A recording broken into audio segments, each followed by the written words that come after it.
Tonight, Kingston Wildfire held. A high-profile sexual assault trial finally gets underway. And a contingent of high-profile critics are calling for the Churchill Falls MOU to be scrapped and for NL Hydro's board of directors to be ousted. We're doing it for love of province. I'll have that story coming up.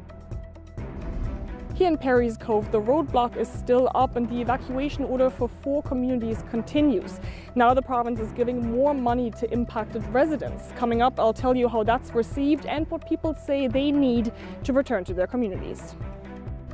Paying nurse practitioners, a pilot project that will see nurse practitioners paid by the public system. And if that's a problem, then you probably shouldn't send me to the Department of Health. We'll have more later in the show. This is CBC Here and Now.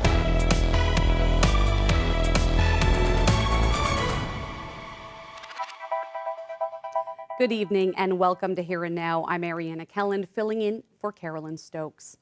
Well, there's more criticism tonight of the Churchill Falls MOU. A contingent of high-profile critics are calling for the MOU to be scrapped and for Newfoundland and Labrador Hydro's board of directors to resign. Terry Roberts reports. This letter to the NL Hydro board surfaced a day after Quebec Premier François Legault visited St. John's and met with Premier John Hogan to discuss progress on the Churchill Falls MOU. The names attached to the letter are high-profile, former and current political and business leaders, and senior public servants. They're lawyers, finance specialists, policy and construction experts. Danny Williams, the PC Premier who championed the misguided and wildly over-budget Muskrat Falls project, is among the signatories.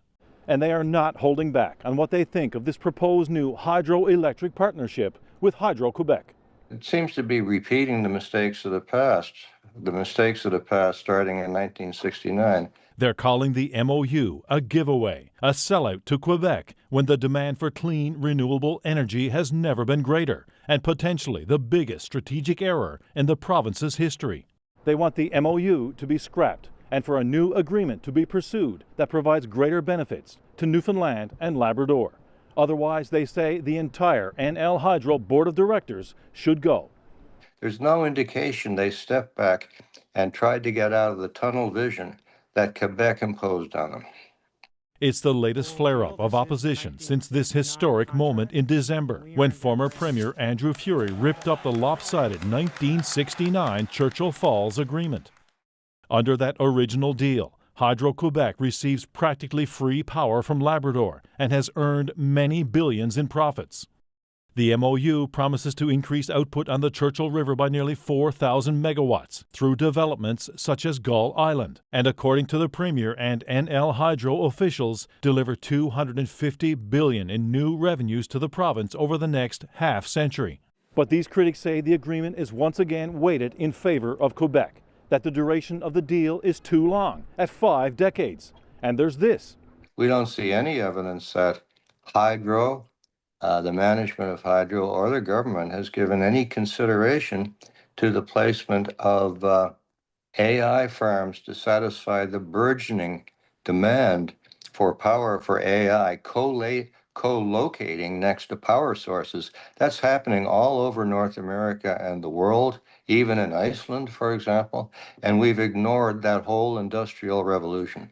The Premier says it's a good deal for all sides, including Indigenous groups, that it's a reset of long-soured relations with Quebec, and believes it will be the #1 issue for voters in the upcoming provincial election. Hogan says negotiations are still ongoing, but he's committed to the current path. But this is really the final opportunity, because it's very clear that Hydro-Quebec feels that their time is now to look at where they're going to get their power in the future. And if it's not on the Churchill River, they'll look at other opportunities, which will just leave these assets stranded for the future with no upside for Newfoundland and Labrador. But based on scenes like this, energy-hungry Quebec is fixated on the Churchill River. Only time will tell if decades of unfairness will finally be swept downstream into the history books. Terry Roberts, CBC News, St. John's. Well, turning now to the wildfire situation, we just learned late this afternoon that the Kingston wildfire is now being held. Now, crews are still battling that fire and the Martin Lake wildfire. And today, the province announced the latest on efforts to help those affected by the Kingston fire. The CBC's Julia Israel has that story. The Newfoundland and Labrador government is giving more financial help to people affected by the Conception Bay North wildfire. Premier John Hogan and MHA Jamie Korab announced a slew of new supports. First, there is an extra $500 available per household that was evacuated from their primary residence for more than 14 days. This will further help those who have been impacted from the wildfires and assist in purchasing more essentials like food and personal supplies as they continue to be unable to return to their homes and communities. Next, the government is providing financial support to help people who still can't get back to their home to find a temporary place to live. MHA Jamie Korab is heading up to a committee that is working on recovery efforts for Conception Bay North. He explains how that will work. This includes $1,000 per household per month for those that can find accommodations and stay with family or friends in the community. If you need to seek temporary rental accommodations, we are providing $1,500 per household per month to assist with these costs. In the event that these households cannot find either private or rental options for the short term, Newfoundland and Labrador Housing Corporation will assist them in securing placements and licensing establishments in the hospitality industry. Businesses are also getting a boost in the form of a one-time payment of either $1,500 or $2,500, depending on the number of employees. And for employees, the Work Supports Program allocation has been doubled. That means $2,000 per person is available to help replace work tools and attire to get people back to work. And when it comes to compensating firefighters, talks continue, according to Premier Hogan. He said the government has given $100,000 for wildland suits that are appropriate for fighting fires. He said that equipment ended up going to 35 departments, the ones who are helping to fight the fires this summer. Julia Israel for CBC News, St. John's. Meanwhile, for some residents of Conception Bay North, it is now their third week of the evacuation. And while the fire is now being held, it is unclear when evacuees will be allowed to return home. But as Here and Now's Henrika Wilhelm reports, residents have a lot of questions about what that process will look like. First here, then there. Now this is where evacuees can turn for a meal, a chat, a listening ear. But evacuees are also preparing for a return to their communities, which they hope is coming soon. Our thing now is to get the community centre ready to be warm and welcoming, as it always has been for our residents whenever the evacuation order is lifted. After 3 weeks out of their homes, the mental burden is high, and so is the financial one. Money announced by the provincial government Wednesday, it's a welcome step. A lot of people evacuated with literally no money in their pocket. As you know, we all have bills, mortgages, insurance payments. A lot of people here are going without, so any bit of financial assistance that the government is providing, thank you. It's well needed. Help from all government levels, they agree it will need to keep coming. And they say people want to stay in their communities while they rebuild, an expensive task. When we sat down and kind of looked at our options, of course, the prices all include 15% HST. So not only now we lost our homes, now we have to pay 15% tax on the home in which that we're going to have to rebuild. But there are also fears about returning. Stories of landlords trying to profit off the tragedy with skyrocketing rent, fire tourism with people visiting to look at the damage, looting, and worries that a new fire might start. I've had elderly people in our community come up to me and say, I don't want to return because I'm afraid that next fire, I might perish in it, right? That's why they want some layer of protection once they can return to their communities, also because there's ongoing concerns about arson along the North Shore. And while there's no concrete plan yet as to what that could look like, several options are being mentioned by residents, including security and RCMP patrols. Henrika Wilhelm, CBC News, Perry's Cove. And this news comes as police are looking to identify the drivers of 2 ATVs that were recently seen in mandatory evacuation zones. Now, the RCMP say to stay away from those areas until officials give the all clear. Residents and police say there have been cases of looting in those fire-ravaged communities. Police say re-entering an evacuated zone without permission could net drivers a ticket under the Emergency Services Act. Now, in other news, Tony Humby's sexual assault trial got underway in St. John's this morning with the lead investigator taking the stand. As Ryan Cook reports, the police say they were aware of Humby for years before his eventual arrest. The investigation began in earnest in late 2022. A teenager living in a group home came forward to say he had been sexually abused by an older man, and he was ready to talk about it. The man he accused was Tony Humby, a longtime resident of the Anjanette Trailer Park in St. John's. The court heard from the lead investigator, Royal Newfoundland Constabulary Sergeant Amanda Harnham, who says other investigators in her office already knew about Humby and his alleged relationship with the boy. Harnham says the force had 5 files on record involving the two going back to 2019, but the boy had never given a statement, so no charges had ever been laid. But this time was different. The teen did give a statement to police, which led them to speak to 2 others. The investigation spiraled outwards from there. Police arrested Humby at his trailer on April 6, 2023. Harnham says tips began to pour in following media coverage of the arrest, leading to more complainants and more charges. The 64-year-old Humby is now on trial for 72 charges involving 11 youths. Now, looming in the background of this trial is the so-called Jordan application, due to be filed by Humby's lawyer Mark Rushy, who contends the case should be tossed due to lengthy delays in getting to trial. Judge Rolf Pritchard says they'll cross that bridge when the application is complete, but for now, the trial continues. We're expecting to hear from one of the complainants on Thursday, a man who first came forward with allegations against Humby in 2007, but no charges were laid. The RNC revisited his complaint during this investigation and opted to lay a single charge of sexual assault. Ryan Cook, CBC News, St. John's. Some nurse practitioners in this province will soon be paid by the public healthcare system. The province's premier and health minister announced a pilot project they say will increase access to primary care in Newfoundland and Labrador. Here Now's Mark Quinn has that story. Very exciting to be part of this conversation today. The health minister says it's something she's pushed hard to get. When I was first coming into this role as Minister of Health, I remember saying to him, I was like, "Boy, if I'm going down there, nurse practitioners, like getting that out the door is going to be my first priority. And if that's a problem, then you probably shouldn't send me to the Department of Health." And today, the Premier announced a big step towards making it happen. Hogan announced a pilot project, a new funding model that will give about 20 nurses publicly funded pay.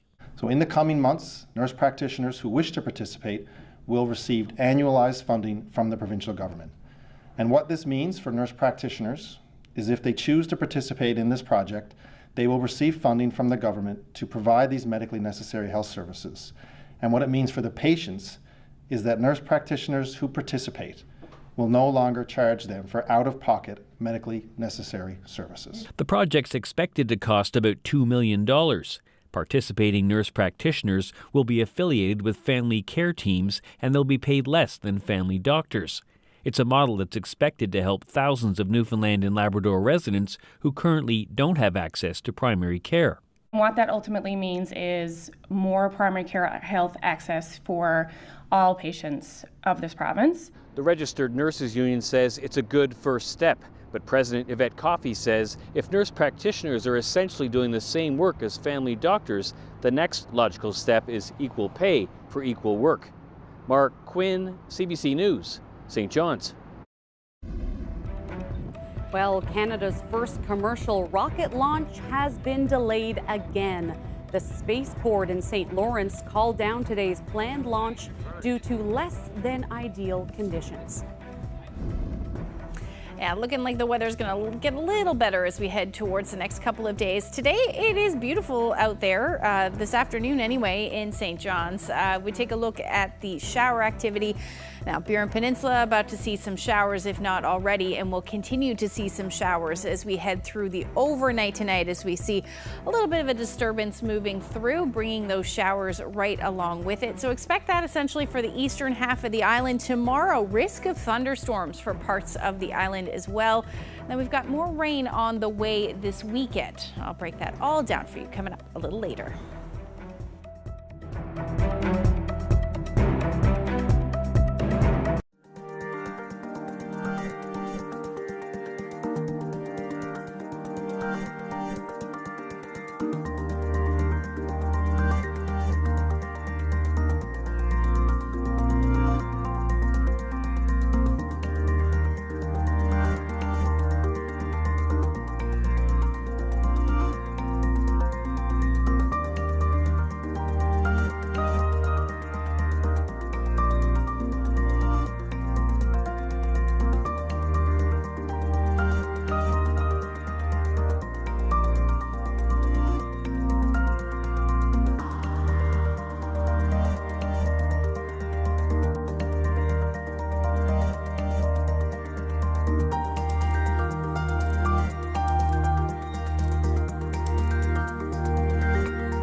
The miners are a family, and they have to take care of each other.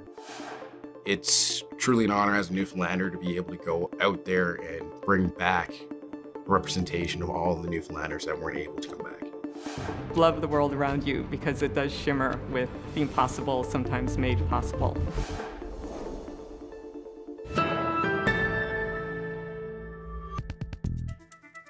Well, as we told you earlier in the show, the provincial government is offering up more financial help for people displaced by the Kingston wildfire. I spoke with Housing Minister Jamie Korab earlier today. What was announced today, there was a number of things. As people probably already know, the first people that were displaced were given $500, and that was for things like how quick they had to get out for gas, toiletries. So anyone that's been ordered evacuation for more than 14 days will get an additional $500, and that's to replace some of those things like toiletries and other expenses you may have occurred. So that's $500 on top of the original $500. One of the big things announced today is recognizing that people without insurance, there's a lot of uncertainties. If you have insurance, they should be looking after you and covering you in terms of housing, food, and whatnot. But it's the uninsured people, which could be somewhere even close to half the population out there. We're still trying to nail down that number. So if you're able to stay with friends, family, or community members, there's $1,000 you'll get to help offset with that rent. If you're unable to stay with someone like that and you go and try the private market to rent a place, there's $1,500. And again, this is for uninsured, uninhabitable homes from displaced in wildfire. If you're unable to get a community member or find an apartment, then Newfoundland and Labrador Housing will work with people to get them to stay in some hospitality suite, whether it be an Airbnb, VRBO, or some other suitable suite, because we recognize the uncertainty that a lot of these residents have had. So that's just a couple of things to highlight what we're doing for residents right now. We know that the private market is difficult for any renter nowadays. I'm sure more so for people who are in this predicament. What can you tell people who may be struggling to find accommodations on their own? Yeah, I fully appreciate that and recognize the challenge we have. Look, there's a housing challenge right now, and not just in Metro St. John's, right over this province, Newfoundland, and all of Labrador as well. So one thing that the Transportation Infrastructure Department has done along with the Housing Department is taken a full stock of everything from the private market, Airbnbs, you name it, they've looked at it. So we've got a full stock of that so we can help people, because at the end of the day, we don't want anyone homeless. It's not ideal staying in hotels. It sounds great in theory, but staying there long term, people want to get back to some kind of normalcy. People want to get home. But if we can get them in an apartment or something that resembles home to make them comfortable and while we work through these difficult times. So the government has taken stock of that, looking at what's available, and now I guess is connecting people with those properties, is what it sounds like. Exactly, yeah. Like a good friend of mine, I was just at his house last night. His parents are staying there, so someone that will avail of that $1,000. Other people that may be into apartments right now, then they'll get that $1,500. They provide receipts. Government will look after that. And again, anyone that can't find these, that's where the government steps in. Newfoundland and Labrador Housing will help you. Maybe an area that you never knew about or a property that you didn't know about, and we'll help people get in there. And as you said, there is no place like home. We did have some people start going home over the weekend. For people in communities like Adams Cove, Small Point, that area, is there any update on when they can start the process of getting back into those communities? I've gotten this question probably 100+ times, and fully appreciate people wanting to get back to their communities, wanting to get home to see if their home's still standing, what condition. We appreciate that. To be clear, politicians aren't making these decisions. It's the experts. They're the Incident Command Center, factor in a number of things, like the condition and how raging the wildfire is, if there's hot spots, clean drinking water, safety, because we've got roads to assess, bridges to assess. So all I can say to people is that the government and the experts are working as fast as they can. We want to get people home. If they're home, they're not staying in hotels, they can get home, because people want to rebuild their lives. They want to get back to their lives, and we want that just as much as they do. Jamie Korab, thank you for your time. Thank you. Meanwhile, a provincial election must happen by October 14th. But if the government announcements are any indication, it may be even sooner. That's according to a political scientist who has been watching the flurry of announcements roll in. All of this is kind of lining up with the fact that they want to get as many things out there, say as many things as they possibly can in advance of campaigning, which is essentially just a version of campaigning. They're trying to do things that make people think, oh, well, here we are, it's almost election day and the government did this for me. Oh, I've got a check in the mail, or I've got whatever. This is kind of trying to squeeze in opportunities to, if you will, buy votes.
Well, Ashley is back now with a look at the weather. Ashley, what is the forecast looking like? Well, it's looking pretty decent in some parts of the province, but we've also got some thunderstorms on the way as we head through the day tomorrow. But I just wanted to start with where we were sitting overnight, because temperatures have been a little bit of a roller coaster ride, but last night fairly nice for a good chunk of the island, anywhere from about 15 to 16 degrees. A little cooler though for Port Bass, so 14 to 16 degrees was the overnight lows for most areas except Badger, dropped to about 10 degrees, and then single digits still the story up across Labrador, at least last night. Now take a look at the temperatures today. Quite the rebound in some cases, particularly for Central. Grand Falls Windsor saw a high near 25 degrees this afternoon. So certainly seeing some much nicer weather through the afternoon, but still hanging out in the single digits for those of you for the coast, mid-coast particularly. Makkovik sitting at around 7 degrees this afternoon. Taking a look at where we're sitting now, there's a little bit of humidity in the air. 21 degrees right now in St. John's, feels like 26 as you head through Central, feels like 28 in Gander. And then for the West Coast, Corner Brook 20, feels like 22. But up across Labrador, still sitting in the single digits. Makkovik not moving much, 7 degrees still. And cooler temperatures, though, for Mary's Harbour. Temperatures have dropped now to about 10 degrees. So we're going to continue to see temperatures drop as we head through the overnight tonight. We've got a few showers now for at least the southern portion, Canagra Peninsula, up through Central, few showers. And this will generally continue as we head through the night tonight. In fact, actually, this is a little bit early than what most models have been forecasting. These showers weren't supposed to show up until later this evening into through the overnight. But we can pretty much expect that for the eastern half of the island as we continue through tonight. Along the strait there as well for Labrador, and then for the northern peninsula, also looking at the potential for a few showers through tonight. And we'll hang on to that potential at least through the first part of tomorrow morning, especially for the Avalon. Northern Peninsula, you'll be seeing showers through most of the day tomorrow as well. And then the risk of thunderstorms develops, and that will mainly be for the west coast of the island as we head into tomorrow afternoon. As we head through Central, some of these thunderstorms likely making an appearance by supper hour. And then we'll see a few showers for potentially the northern peninsula, northern Avalon as well. I don't think the thunderstorms will make it there, but the risk certainly still possible. Up across Labrador, generally in the west, you're looking at some shower chances through the day. Maybe a few rumbles of thunder, but I do think the best chance will be for the island portion of the province as we head through the overnight into Friday morning. Some more shower chances, particularly through central portions of Labrador. Here's your risk for tomorrow. So, like I said, west coast, central, potentially making it to the Bonavista Peninsula. That's the best chance of seeing those thunderstorms. But through tonight, your temperatures are going to stay, again, relatively mild. 12 to 15 degrees will be your overnight lows tonight. Northern Peninsula along the strait there, single digits, only about 7 or 8 degrees for your daytime highs. And then most of Labrador hanging out in the single digits between 4 and 8 degrees. Winds, not overly impressive, anywhere from about 10 to maybe 20 kilometers per hour, but that's about it. And then as we head through the day tomorrow, later in the day, there's the winds will pick up just a little bit, especially east. They'll be out of the northwest somewhere between 15 to 20 kilometers per hour. Again, onshore flow along the south coast potentially will keep temperatures a little cooler, so about 16 to 18 degrees. Otherwise, mid-teens to low 20s, except for the northern peninsula where you'll see single digits. And then across the across Labrador, rather, temperatures will be between 13 to 18 degrees. And then other than a few shower chances in Lab West tomorrow, looks beautiful for you in Labrador. And the weekend looks pretty decent as well. There is some rain in the forecast for parts of the island, but I'll break that down for you coming up a little later. Thanks, Ashley. Well, a 29-year-old man is facing charges after the Liquor Corporation searched a business in Corner Brook. The NLC says the search happened back in March. Inspectors seized 3.5 kilograms of cannabis, 210 liters of alcohol, a still, and a vehicle. The man is facing charges of possessing and selling contraband cannabis and alcohol. The NLC is reminding the public of the dangers of purchasing and consuming alcohol and cannabis from illicit sources. Sticking now on the West Coast, a 44-year-old from St. John's is facing several charges after being arrested in Stephenville. RCMP say the man was picked up Saturday for uttering threats. They say he was also in possession of cannabis and illegal pills. Police say a search of his home in Stephenville turned up more drugs and items consistent with drug trafficking. The man is facing multiple charges, including possession of cocaine for the purpose of trafficking. And the provincial election hasn't been called yet, but the New Democrats are rolling out its first big campaign promise, rent control. And though the NDP hasn't said exactly how that would work, leader Jim Dinn invited reporters to meet with a renter at his apartment today to underscore why rent control is one of his top priorities. Every year consistently, they jack up the rent, and it's almost religion to them.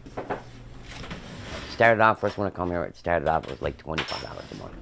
Then it went to 40, then it went to 50 in no time, in the 10 years I've been here. And this time it's way more again, more than 50, right? It's going to put my rent over $1,000, more than $1,000 for a month. Eventually I'm going to be priced out of here. I'm going to be priced out of here, which makes the company very happy because up goes the rent for the next tenant. And not just 50 or 60 bucks more than what I'm paying at the time, whenever that happens. Don't come in and put some nail polish on this and buff up that, make it shiny, whatever the case may be, right? Whatever they can get away with, the bare minimum. And then jack up the rent, probably a couple $100, right? I've seen it. I've seen it. It's out of hand, it's discouraging, it's making people desperate, right? And people, when they're desperate because they got no food or are on the street, they do desperate things. And people who are on the government side got to realize that's where a lot of the crime is coming from, through desperation. The calls that come into my office, that have been coming into my office, are basically around that. Most of them are housing issues. And I think I fundamentally believe you solve that problem, you start making our society, our province, a lot better off. We resolve a lot of the other issues. So it's always been important to me. Not just now, but now is an election time coming up, so we will be pushing this home and making this an issue. I wish everybody would go public. That's what I wish. Everybody would start looking after themselves better, and there's no one can, if you don't rise up and say something, nothing's going to change. Nothing. Nothing will change if someone don't rattle a cage up there in the Confederation building. Of the government, whoever's in government. Don't matter who it is. People in St. Lawrence are still waiting for their moment in the history books.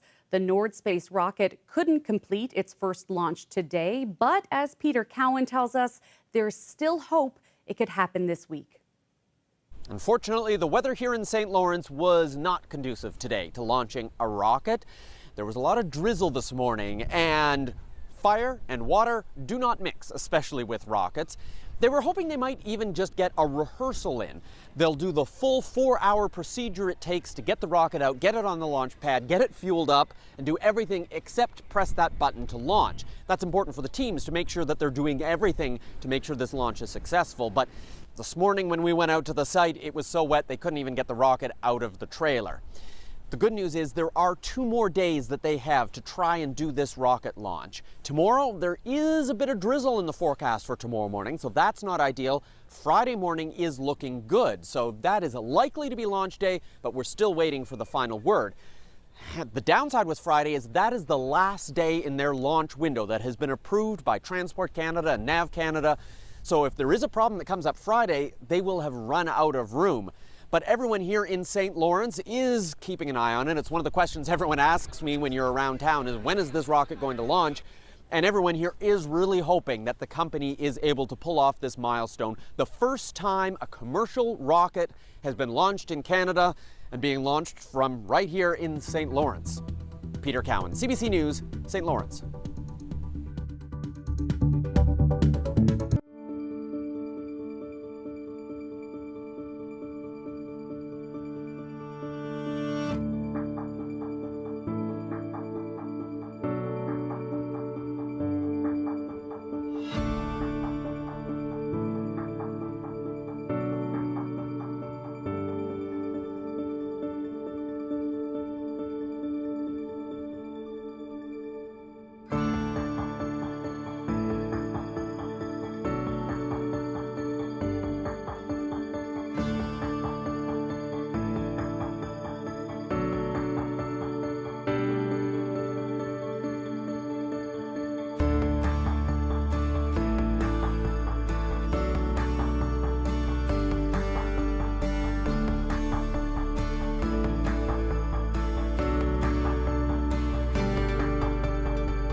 Welcome back to Here and Now.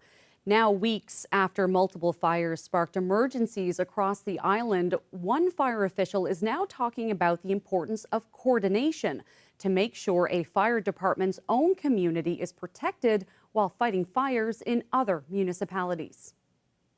Portrait Cove St. Philip's has a written mutual aid agreement with the town of Torbay and the town of Pooch Cove. We also have a contractual arrangement with the city of St. John's. St. John's being the big dog in the area, shall we say.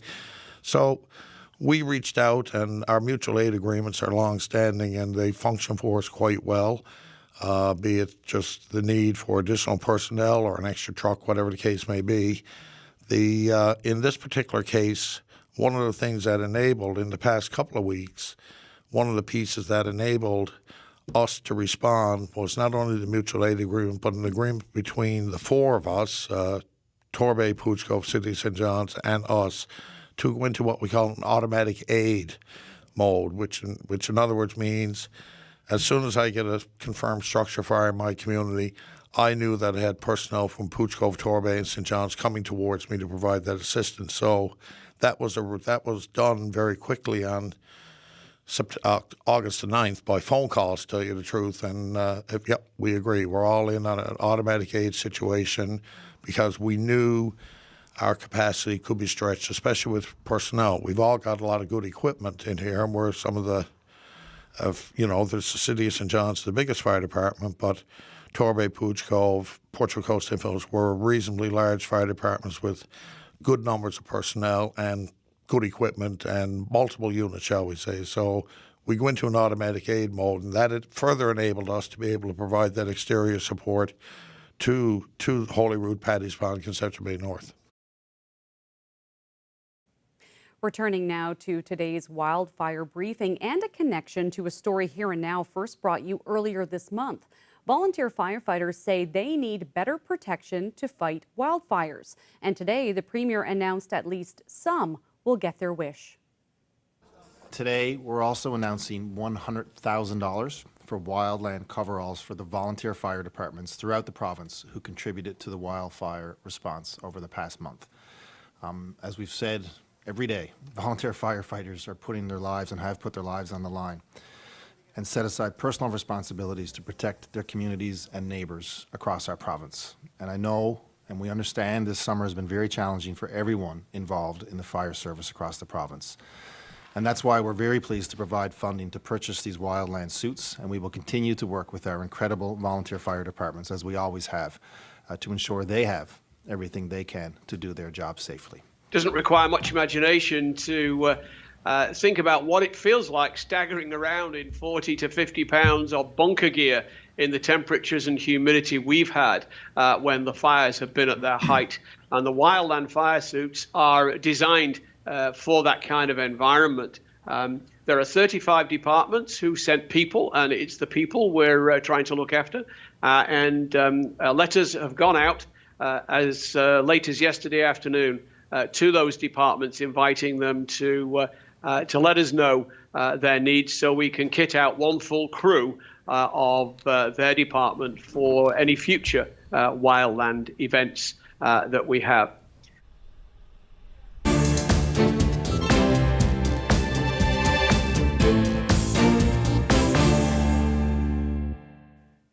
This year's wildfire season in Canada is the second worst on record. Communities have been evacuated and resources have been stretched thin. The CBC's Julia Wong looks into the potential value and challenges of recruiting more volunteer firefighters. Well, we're nothing if not resilient. When wildfires tore through Alberta in 2023, Sean Guernsey jumped in to protect the family property. We're trying to fight it with whatever we had, whether, dirt, a couple skid steers, pails, 5-gallon pails. All of this stuff was brown. The property was saved, thanks in part to a contingent of relatives and neighbors who stepped up. It was a 24-hour period before we saw official firefighters. As Canada battles another brutal wildfire season, taxing resources once again, should other firefighting models be explored? In the state of Victoria in Australia, a volunteer fire service responds to bushfires. Volunteers get nationally recognized training. You operate exactly like any other fire service would operate. The only difference is the people that are in the truck responding to the incidents are not paid. They're not remunerated. Here in Canada, in provinces such as Alberta, anyone can sign up to be a wildfire reservist. Those reservists help out in firefighter camps or with hotspots. They get a day and a half of training and undergo a fitness test. They're paid during that training and if they're deployed. They want to be involved and help where they can. And of course, we want to make sure that that opportunity is available for them. Critics say Alberta's program puts people at risk, and a day and a half of training isn't enough. They won't recognize the dangers. Being able to understand fire behavior, understanding actions and reactions. Guernsey agrees the work is dangerous, but he still plans to sign up next wildfire season. Hopefully people can be wise, but You should be allowed the decision whether or not you fight for your place, for your neighbors, for your livelihood. Alberta's reservist program started in 2024. About 80 people signed up this year, fewer than last year. The province's forestry minister says the program will continue, adding there's no jurisdiction in the world with enough personnel to fight wildfires. Julia Wong, CBC News, Edmonton. A Quebec-based steel can maker is expanding operations into Ontario, and it's bringing its entire supply chain back to Canada. The manufacturer is doing so in an effort to stem the blow of steep tariffs on steel and aluminum, since most of Canada's food cans come from south of the border. The CBC's Philippe Montagny has more. Since steel tariffs between Canada and the U.S. came into effect, this Quebec food can maker has seen its sales more than double. After the tariff, the phone ringing, we receive call every day. As Canadian food companies scramble to avoid these extra costs. Before Ideal Can, there were no Canadian can manufacturers.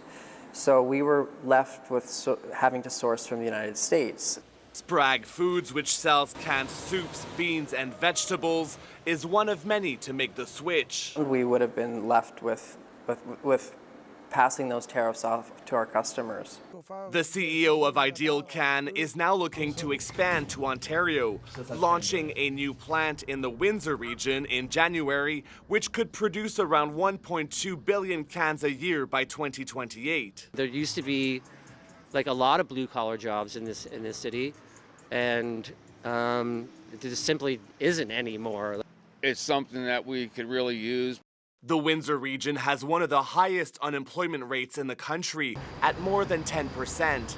Next year, the company also plans to open a cutting and coating facility in Hamilton, near its steel supplier.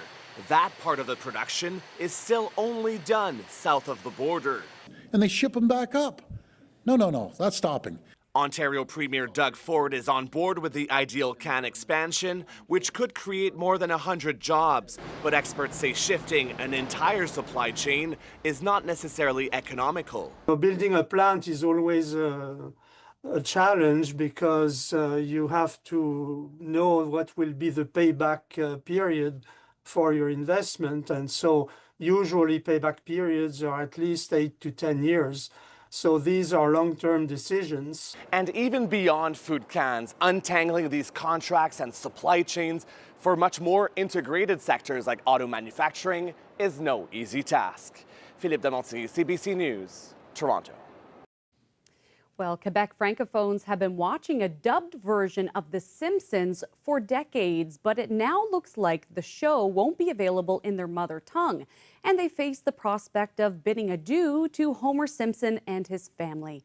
But as Sarah Levitt reports, there's an effort underway to prevent that from happening. The Simpsons. It's a cultural juggernaut worldwide, and in Quebec, the hijinks of the Simpsons family are tailored to its audience in culture and language. For 35 years, a uniquely Quebec version of The Simpsons has been dubbed in Québécois French. That's now in jeopardy. If you watch the original Simpsons in English, you'll hear this. Hey, back off, man! Oh, okay, dude. I wouldn't want you to have a cow, man. But if you're watching the Québécois version, you'll get it in full joual, Quebec slang. Hey, ça va faire, man! Oh, OK, le smart! Tu vas pas nous chier notre autobus, man! Chorus Entertainment hasn't renewed its broadcasting rights and won't provide the Québécois dubbing anymore. Instead, it'll be up to Disney+, and so far it appears that's not happening. Disney didn't reply to requests for comment. Joshua Biasotto says it's important to have a Québécois version because it's something the people of Quebec can identify with.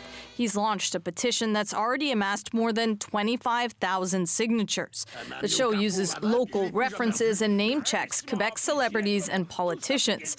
And the French version from France just won't cut it for many. Imagine yourself not having access as a Canadian to the US version of The Simpsons and being forced to watch a UK version. Despite the loss of Les Simpsons, streaming services like Amazon Prime and Netflix have kept Quebec's dubbing industry busy. Because they want the language and they want the culture and they want the flavor. Is Disney going to find a new partnership with another broadcaster? Hopefully. Or else, for the first time in 36 years, Les Simpsons won't be available en français québécois.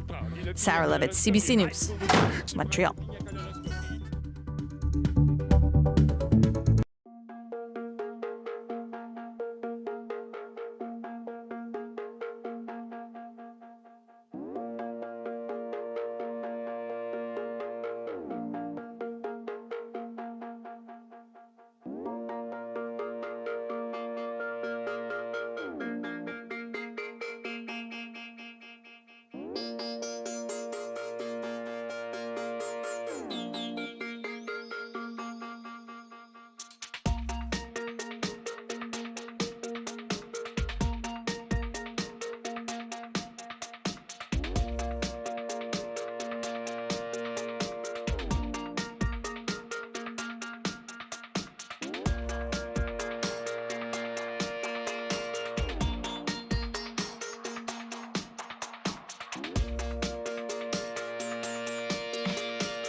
The provincial government has gone to the Supreme Court. 2 and sunshine in Deer Lake today. A spokesman for the owners says a statement will be issued within a week. Glad you could join us for Here and Now.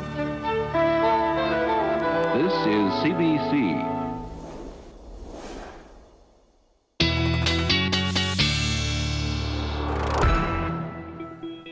Well, Ashley had to remind me that we're going into a long weekend. I didn't even know. We're already at the end of August. Isn't that is just, I can't believe it. And back to school next week. That's right. Yeah, all eyes on the forecast this weekend for the long weekend, really, if you do get Monday off. looking pretty decent. So I know it's Wednesday, but let's look ahead. What's it looking like? People want to know. That's right. Let's take a look at your Friday forecast. It is looking a little bit unsettled, especially up across parts of Labrador. You may see a few showers there. Otherwise, just a mix of sun and cloud through the day on Friday for the island. Now, there may be a few showers in the mix at times through parts of Central. If they do develop at all, they'll be fairly quick, but they'll be very isolated in nature. Overall, daytime highs will be in the upper teens, low 20s again through the day. Same thing pretty much up across Labrador as well, other than those showers possibly in Lab West. The sun will be shining, and it'll be a really lovely afternoon for your Friday up across Labrador. As we look ahead to the evening, though, and into Saturday, things a little bit more unsettled. So definitely the chance of some showers up across Labrador. And then we've got a little bit of a system that will likely bring some showers to pretty much the eastern half of the island through the day on Saturday. Some of these showers, this model, keeping that offshore, but there certainly is the chance that we will see that. And then some shower chances through Central, Northern Peninsula, and then again all across Labrador as we head through the day on Saturday. So certainly going to be a little bit of an unsettled day to start for your Saturday. Temperatures are going to be a little bit on the cool side, especially for the Avalon, about 15 degrees. And same thing really for all of eastern Newfoundland. Your temperatures will be on the cool side, so anywhere from 15 to 18. The Northern Peninsula will also be in the teens. And then for the rest of Central through the west, you're looking at your temperatures around the 20-degree mark. Now for Labrador, overall, your daytime highs will be in the upper teens, low 20s, and those shower chances. Now there's still going to be this slight chance of some sunshine in the mix there as well for Saturday, but overall, it will be unsettled. Now, the long-range forecast. By the time we get into Sunday, things that actually looks like the best day of the week. Or weekend rather, for St. John's and Eastern Newfoundland. As we head towards Monday, though, the shower chances will return. And again, a little bit of a roller coaster. Teens, then 20s, then back to the teens for your Monday. Now for Central, you are looking at your temperatures in the 20s through the weekend, actually looking like a beautiful long weekend for you. Western Newfoundland, other than some showers on Saturday, it's going to be lovely. Sunday, Monday, temperatures around 22 degrees. And then for Labrador, beautiful stretch of weather there other than some showers on Saturday. Temperatures in the 20s and then a little cooler, but still around 21 degrees for Western Labrador. Our weather photo of the day is taken on Middle Cove Beach. I love a beautiful, nice. Yeah, the sea's angry. They are beautiful for pictures. I wouldn't want to be on the ocean, but yeah, sunny day there. Ken captured this great shot. If you have any weather photos you'd like to share with us, you can do that by sending them to nlphotos@cbc.ca. Yeah, you wouldn't want to be in a boat on those waves, but Middle Cove never disappoints. Never. Never ever disappoints. Looks like it's going to be an excellent week. Some showers, but that's we can't handle. We always need the showers. Those dry stretches aren't good for anybody. Yeah, people want the rain. Yeah, exactly. All right. Well, thank you for having me, and I hope everyone has a great night. Good night.